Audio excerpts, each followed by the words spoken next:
Sikat na aktor ay inaresto ng mga pulis dahil sa bagay na ito. Ikinagulat ng husto ng mga tagahanga niya. Alamin ang buong detalye tungkol sa sikat na aktor na ito. Tumutok lang dito sa Get in Touch.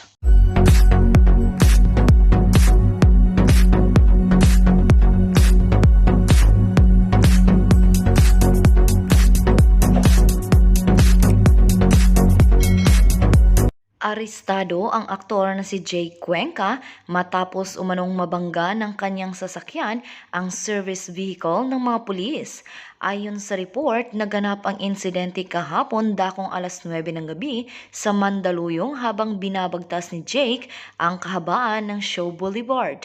Sa ulat ng GMA, hindi raw huminto ang aktor nang mabangga ang kanyang SUV, ang sasakyang gamit ng mga otoridad na nagsasagawa umano ng anti-illegal drug operation sa Mandaluyong.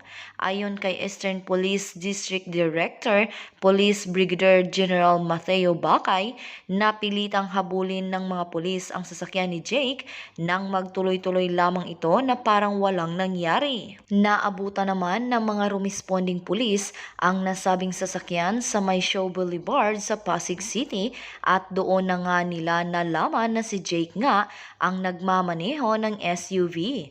Last night at about 9 p.m. may dumaan na sasakyan. Unfortunately, tinamaan ang sasakyan ng mga pulis natin at hindi tumigil ang sasakyan. Hinabol ng mga pulis natin hanggang sa nakarating sa area ng Pasig sa may show and when confronted, nakita na ang driver ng sasakyan ay ang aktor na si Jake Cuenca, pahayag ni Bakay. During the chase, kailangan i-disable ang sasakyan ni Jake kaya pinutukan ang gulong. May Grab driver na tinamaan ng stray bullet pero nasa maayos naman na kalagayan sa ospital ang driver, aniya pa. Sabi pa ng hospital ng PNP, I have instructed the Chief of Police of Mandaluyong to take care of all the needs of the victim. Samantala, sumailalim agad ang aktor at boyfriend ng beauty queen actress na si Kylie Versosa sa medical examination para malaman ang health condition nito. Wala pang inilalabas na report ang PNP kung nakainom nga ba ang binata nang maganap ang insidente. Sasailalim din sa inquest proceeding si Jake dahil sasampahan siya ng Mandaluyong Police ng kasong reckless imprudence resulting in damage to property. Nabanggit din ni General Bakay sa panayam ng GMA na wala namang nakuha na anumang illegal na bagay sa loob ng sasakyan ng aktor. Wala pang opisyal na pahayag si Jake hinggil sa nasabing insidente. Agad namang ilalathala ang magiging paliwanag ng aktor para sa mas ikaliliwanag ng kaso.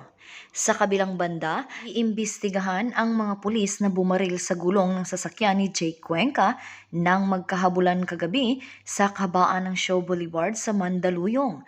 Ito ang kwento ng taong malapit sa aktor na nakausap. Galing si Jake sa kaibigan niyang si Paulo Abilino, nagkatsikahan, banding kasi Sabado naman. Tapos nung pauwi na si Jake, may nadaanan siyang maraming sasakyang nakahinto tapos pinapara siya. Hindi niya kilala kasi mga nakasibilyan kaya hindi siya huminto. Pinatakbo niya ng mabilis kaya nasagi niya yung isang sasakyang nakaparada sa kalsada. Doon na siya hinabol. Ayaw niya huminto kaya pinagbabaril yung gulong ng sasakyan niya tapos nung may nakita siyang mga nakauniforming pulis na pinara siya saka lang siya huminto. Nung huminto siya, pinababa siya. Chinek ang sasakyan niya, wala namang nakita na iligal. Kwento ng kakilala niya. Saka palang nalaman ng aktor na may buy-bust operation siyang nadaanan at dahil totally tented ang kanyang sasakyan na may malalaking gulong kaya hinabol siya dahil inakalang sangkot siya. Binanggit pa na may baril umano si Jake, bagay na itinanggi nito. Sabi ni Jake, wala po akong baril. Gun ban ngayon, di ba? Pagdating nila ng presinto, doon lang nalaman ni Jake na may nabaril palang Grab driver. Kaya sabi ni Jake ay wala siyang alam tungkol sa Grab driver. Paliwanag pa niya. Kaagad daw tinawagan ni Jake ang tatay niya nung nasa presinto, Mandaluyong Police Station, na siya at sinabihan na ang mga pulis na kung talagang may kasalanan ang anak at may nakuha sa sasakyan niya, siya mismo ang magpapakulong. Walang kasong isinampa kay Jake. Ang sinasabing reckless imprudence resulting to damage to property ay hindi natuloy dahil napag-alaman na walang kasalanan ang aktor. At dahil dito ay hindi na rin natuloy ang planong pagsampa ni Jake ng kaso sa mga pulis na bumaril sa sasakyan niya, pero ang mga nabanggit na pulis ay kasalukuyang nakakulong umano sa Mandaluyong Police Station, ngunit wala pang inilalabas na report ang PNP hinggil dito. Nabanggit din sa report na walang kinalaman si Jake sa pagkakabaril sa delivery driver na kaagad namang inasikaso ng mga pulis at dinala sa Rizal Medical Center. Ipinagdiinan din ng taong malapit kay Jake na hindi siya ikinulong at walang kasong isinampa sa aktor. Pakahirap talaga ang mga bagay-bagay ngayon. Hindi mo alam kung ano ba talaga ang tama o hindi. Kaya sa lahat ay kailangan ng mag-ingat lagi. Kung magmamaneho at sa mga otoridad, dapat siguraduhin muna ang lahat, huwag yung padalos-dalos lang. At buti naman kay Jake Cuenca at hindi na siya nakasuhan. Pero kawawa ang bumaril sa kanyang gulong dahil sila mismo ang na-detain ngayon. Good luck, Jake! Ano ngayon ang inyong masasabi sa isyong ating pinag-usapan?